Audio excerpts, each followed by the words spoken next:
Lions have the Bills in front of them this week. And then after that, after the Buffalo Bills come to visit, they go visit Chicago. Now, the Bears have a Monday nighter at Minnesota. Oh, boy. Is it possible the Bears could come into that game still not having won since week 6? And the Lions could just keep on keeping it miserable? Yes. Right? And then they're at San Francisco on a Sunday night. Monday night, pardon me. And then they're home for Minnesota to wrap it. And if Minnesota can keep winning, Chicago at home, at Seattle, home for Green Bay. Those are tall orders. I mean, this thing could go any way, right? Could you imagine that the Lions season that they haven't lost since week 2 could possibly come down to not even winning the division or being the 1 seed? Because the Eagles are right there, and who's also right there are the Vikings. Yep. Again, we don't talk about the Vikings, 11-2. I mean, the Lions and Vikings could absolutely switch spots. Right? Man. Because the Vikings definitely, they have some tough games. Again, this Vikings team, after taking on Chicago at home on the Monday night's got to go visit Seattle, which has Green Bay coming in.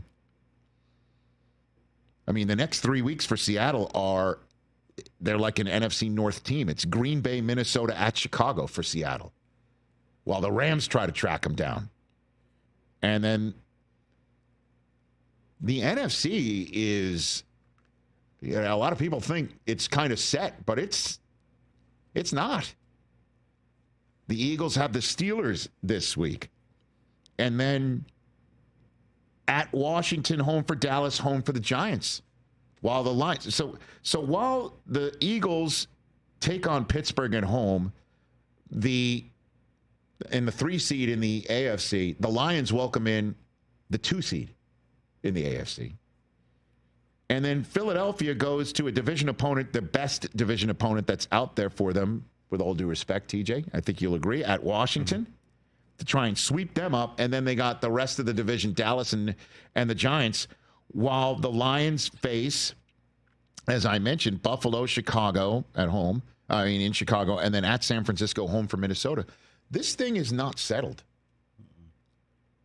So when everybody goes to Dan Campbell and talks about the 1 seed, this is what I love about this guy, man. He's not sitting there going, well, we just got to take it 1 week at a time. We're just going to, this thing's up in the air. We've got to make sure that we take care of the division first. No, he's talking about the challenge of being the 1 seed and the pressures that come with it. I love it. I think it's great. I think it's great for us. I think, I think it does. It keeps you sharp. I think, I've mentioned this before. I think we do well with pressure, and it's the right kind of friction and stress that we need, and it's motivating. And so, I love it. I think it's great. And look, nobody's going to lose. Nobody's losing. So we're going, man. I don't think, I know I just did the morning GIF by saying I don't think, but I think. I just went like that. I just verbally did the morning GIF. That a Detroit Lions head coach is talking like this and can talk like this and can back up talking like this is so weird to me. I think not with enough all due people, respect to Mooch. I think not enough people are understanding what's happening in Detroit right now. That this is going into week 15 of an NFL season, the clear best team in the NFL. Eagles right behind them, sure. Bills right behind them, sure. 2-time defending champs right behind them, sure. Steelers right behind them, sure. You know, any given Sunday, blah, blah, blah. But he can talk like that, and people aren't going like, oh, man.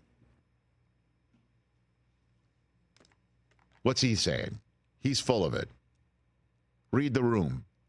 No, you read the room. The Lions can talk this way.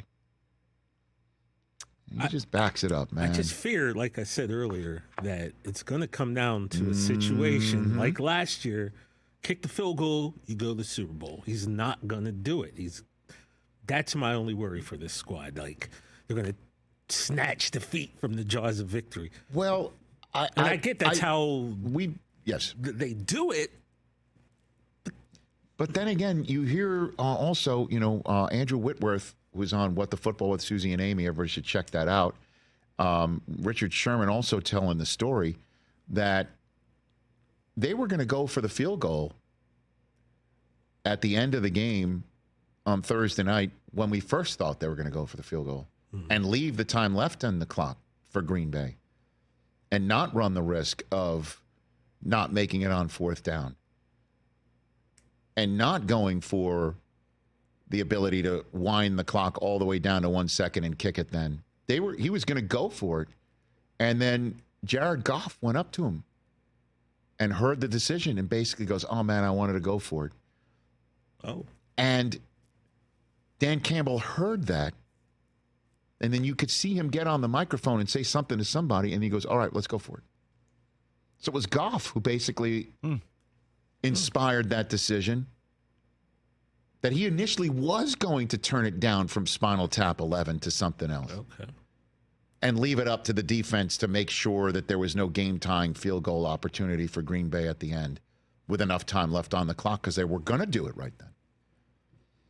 The QB said no. And the QB said, he didn't say no. He basically expressed disappointment in not being given the opportunity to execute the risky play. And then upon hearing that, the coach is like, all right, let's try it your way. All right, That makes the fact that he fell down even more insane. No doubt about it. Right? Just get stepped on. Right? And so, South so again, we in the media talk about this stuff, but until NFL Films cameras or microphones reveal it, or folks who are getting set to do Thursday Night Football post-game show material are overhearing it from the sideline, you don't know. But I do hear you. I mean, we were talking about it. That was an Overreaction Monday subject matter, is that he will, in fact, be the impediment and his risky play. But when the rest of the team hears it and buys it or advocates for it, it works. And I just love how many coaches be like, you know what, we're just taking it one at a time. One seed would be great. We just wanted to win the division. That's all that's what our goal is before the preseason, and anything after that would be gravy. He's like, no, I love the pressure. Let's bring it. And this is the Detroit Lions head coach. It just doesn't compute for anybody who's, over the age of 5. Oh, I just looked this up. So since in the Super Bowl era, the Lions have 8 double-digit win seasons. Okay, the Chiefs have 9 in a row. Yeah, right. Like, this is not a team that's accustomed to having any type of real success. And guess who may face each other on the final day of the season? That's what I think is going to happen. Catch the Rich Eisen Show every single day on the Roku Channel, 12 to 3 Eastern, for free.